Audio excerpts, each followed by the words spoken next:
sejam bem-vindos na nossa videoaula de hoje. O nosso tema será o tempo e as suas diferenciações na história. Muito bom, vamos para o primeiro slide. O tempo é fundamental para os estudos históricos. Existem, no entanto, diferentes maneiras de compreender o tempo. Existe o tempo da natureza, o tempo cronológico e tempos históricos. Pois bem, nós vamos analisar cada item, cada distinção de diferenciações de tempo, ok? Vamos para o primeiro. Tempo da natureza. É o tempo que se passa naturalmente e não depende da vontade humana, ou seja, não é cultural. Esse é o chamado tempo da natureza, que pode ser percebido, por exemplo, pelo crescimento das árvores e pelo envelhecimento das pessoas. Pois bem, é muito simples. O tempo natural é aquele tempo que nós vemos passando. Conforme você anda pelas paisagens e vê as modificações naturais, ela está diretamente relacionada com os tempos da natureza. Tá? O nascimento de uma pessoa, o seu crescimento, a transformação em adulto, o envelhecimento e a sua morte está relacionado com o tempo natural. Nós não temos poder sobre esse tempo, ele ocorre independente da nossa vontade. Ok? Vamos para o segundo item relacionado a diferenciações do tempo. Tempo cronológico. O tempo cronológico pode ser medido ou contado a partir de um determinado momento inicial. Esse tipo de tempo é um elemento cultural, pois foi o ser humano que os criou. As diversas formas de medição do tempo cronológico. O tempo cronológico pode ser dividido em unidades de medida: segundo, minuto, dias, horas, meses, anos, séculos, entre outras aferições. Atualmente, os principais instrumentos usados para medir a passagem do tempo cronológico são os relógios e os calendários. Pois bem, o tempo cronológico é o tempo em que nós medimos para que possamos fazer as nossas atividades. É o tempo do relógio. 6 horas da manhã, acorda, vamos trabalhar, vamos trabalhar, vamos trabalhar. É ou não é? Ou meio-dia, estou com fome, está na hora do almoço. Né? Olha, dia 15 de outubro, né? É um dia festivo para alguns lugares. Olha, dia 15 de novembro é um dia festivo, é um feriado nacional brasileiro, né? Então esse é o tempo cronológico, é o tempo em que nós conseguimos colocar medidas para executarmos as nossas tarefas, para executarmos os nossos entretenimentos, para planejarmos a nossa vida no dia a dia, ok? Vamos para o terceiro item das diferenciações do tempo. Tempo histórico. Possui diferentes ritmos e duração e pode ser verificado por meio das permanências e transformações que ocorrem na sociedade. São os historiadores que, em seu trabalho, analisam os elementos que caracterizam o tempo histórico. Pois bem, o tempo histórico chegou no tempo que este professor, mais gosta de falar e trabalhar. O tempo histórico permite-nos perceber os acontecimentos que ocorrem durante a história. Por exemplo, vamos analisar um ambiente inóspito e de repente encontramos uma construção, uma ruína, e lá conseguimos identificar que ocorreu alguma coisa durante um tempo histórico, que proporcionou aquela construção a se transformar em ruína. Aqui no nosso texto está colocado lá permanências e transformações. Vamos ver um exemplo do que é permanências e transformações? Prestem atenção nas imagens aí. Olha lá, nós temos aí as pessoas e a sociedade que se transformam no decorrer do tempo, porém muitos elementos permanecem semelhantes. Para melhor podermos exemplificar, tomemos as fotos apresentadas do mesmo lugar. o viaduto do Chá na cidade de São Paulo no início do século XX e o mesmo local nos tempos atuais. Conseguimos claramente identificar os elementos de permanência, aliás, os elementos que permaneceram praticamente intactos em suas estruturas e as mudanças construídas e modificadas com o passar do tempo. Se analisarmos a foto de um lado, verificamos que existe uma construção, né, no modelo do final do século XX, né, ao fundo ela permanece, mas aonde numa foto você tem aí um parque bem estruturado, você tem lá obras, construções, né, você tem ali na época, né, no final do século XX, a linha férrea onde trafegavam os bondinhos. Hoje em dia, na outra foto, você pode ver lá que você tem um ponto de ônibus, não existe mais o tráfego de bondinhos, ok?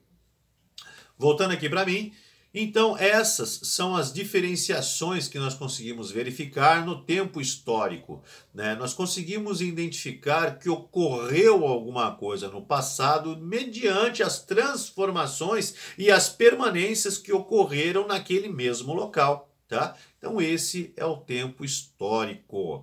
Vamos dar uma adiantada agora num assunto que faz parte desse contexto. Um momento só, preste atenção no slide. Olha lá, tempo calendário. Voltemos às maneiras de registrar o tempo. Em relação aos fatos históricos, as horas do relógio interessam muito menos do que o dia, a semana, o mês e o ano que ocorreram os eventos. Mais importante que o tempo do relógio é o tempo do calendário. No caso do tempo do calendário, o dia do mês ou ano podem parecer detalhes, mas são importantes. Às vezes, um dia a mais ou a menos faz a diferença. Outras vezes, o mês em que ocorreu determinado fato é decisivo. O ano quase sempre é muito importante na cronologia histórica. Por meio dos registros cronológicos, podemos organizar os fatos históricos em uma linha do tempo e observar se há sequência e relação entre eles. Podemos ver aí na parte inferior do slide dois modelos de calendário, né? Um calendário da antiguidade, o calendário maia, é o calendário de conta longa, né? E um calendário do modelo atual, aqueles que utilizamos hoje, né? O calendário de folhinha, que utilizamos hoje para poder identificar os dias do mês, os meses do ano, os feriados em cada mês, né? Ou seja, os dias da semana, os finais de semana e assim por diante, ok? Voltando aqui para mim, o que vocês verificaram aí no slide anterior é que o relacionamento histórico está diretamente ligado a uma determinada conta mais longa, tá? Hora, minuto, segundo, ele já passa a ser um pouco mais irrelevante. É muito difícil identificar que hora, minuto e segundo o faraó Ramsés III decidiu que o povo hebreu estava livre e poderia sair do Egito, né? Se você vai procurar identificar fatos históricos, a gente tem que se ater a um aspecto de conta, de definição, né, de calendário um pouco mais longa. E aí é que entra o tempo histórico e o tempo do calendário, ok? Olhem só o nosso próximo assunto, prestem atenção no slide. Períodos da história. Voltando aqui um pouco para mim, períodos da história identifica a posição do homem em cada período da história. Voltemos para o slide. O período da história. Os historiadores dividiram a história em 5 grandes períodos. Então nós temos lá o primeiro período, a pré-história, o segundo período, a Idade Antiga, o terceiro período, a Idade Média, o quarto período, a Idade Moderna, o quinto período, a Idade Contemporânea. Pois bem, vamos verificar a descrição, tá? E a explicação de cada período. Então, o primeiro período é período da pré-história. Corresponde a vários milênios em que viveu a humanidade desde que ela surgiu no planeta. Trata-se do longo processo de formação da humanidade. Pois bem, o período da pré-história ele é identificado e dividido por dois grandes subperíodos. Tá? O primeiro período, o período paleolítico, o segundo período, o período neolítico. Tá? O período paleolítico ele reflete um grande, né, espaço de tempo aonde se compõe a evolução do ser humano. O ser humano que começa com uma qualidade de intelectualidade muito limitada, tá? Ele é nômade, ele não consegue permanecer num único local. Por quê? Porque ele tem que buscar alimento e ele tem que fugir das intempéries que pode agredir definitivamente o seu corpo. Tá? Então ele é nômade, ele se alimenta nesse período através de coleta, né, de vegetais, de frutas, tá? E ele também é carniceiro, ou seja, ele se alimenta de carne de animais mortos por predadores maior que ele mesmo. Tá? Então, nesse período é o período em que o ser humano começa a se desenvolver. Até que, chegado a um determinado momento da sua história, ele consegue, com a sua evolução intelectual, devido à ingestão de proteína, entender que lascando uma pedra, batendo uma pedra na outra, ele consegue lascar de uma forma que ela se transforma numa ferramenta de corte. Essa ferramenta de corte é responsável pela grande evolução do ser humano. A partir desse momento, ele começa, né, a extrair uma quantidade maior de carne, tá?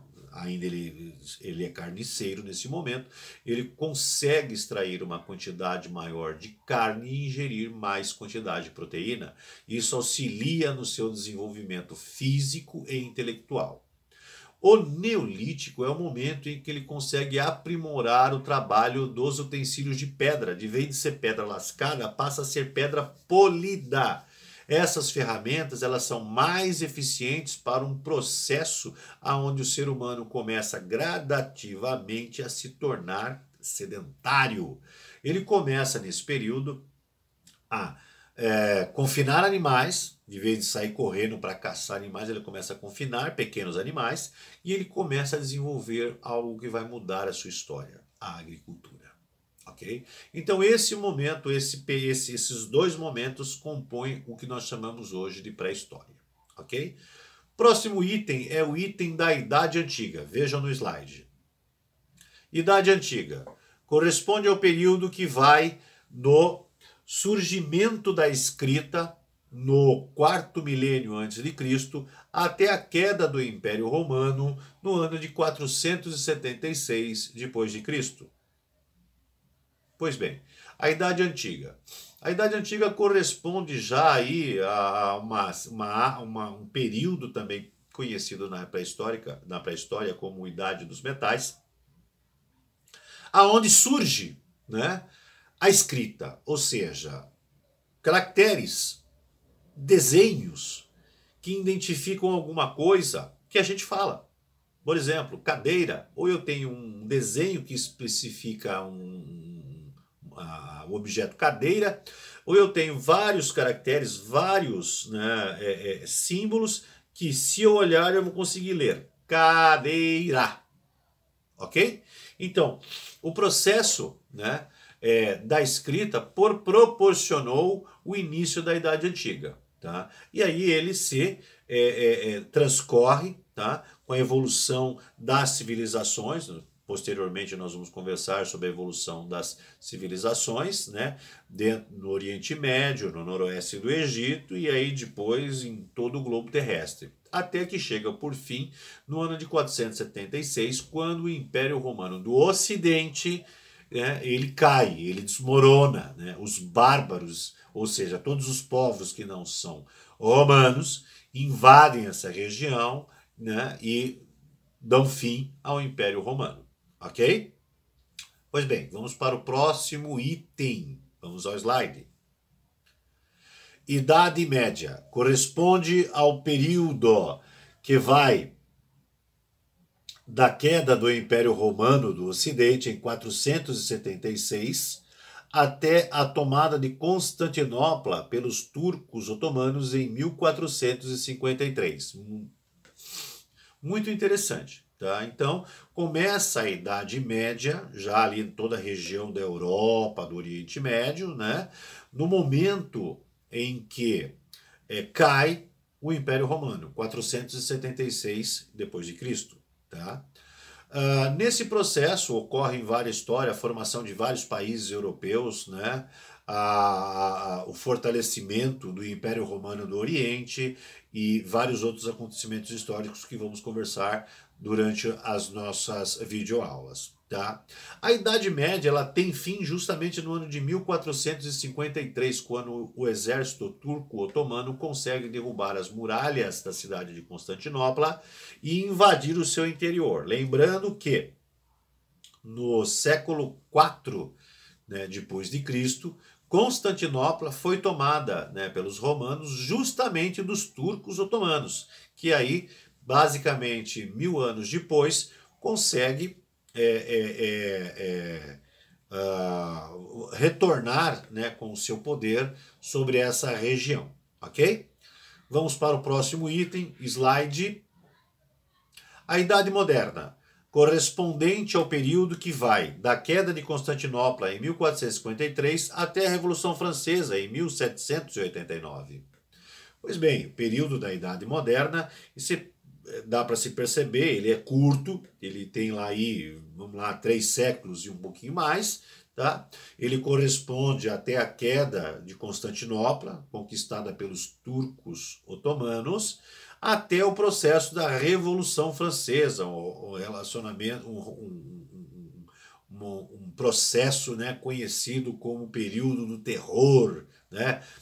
Nós temos aí uma grande invenção, né? Foi construída justamente por um cara que o sobrenome deu o nome a essa ferramenta. Nós estamos falando da guilhotina, né? São mais de 100 guilhotinamentos por dia no período da Revolução Francesa, ou seja, um período de terror, tá? E a Revolução Francesa, ela finaliza o período conhecido como Idade Moderna, tá?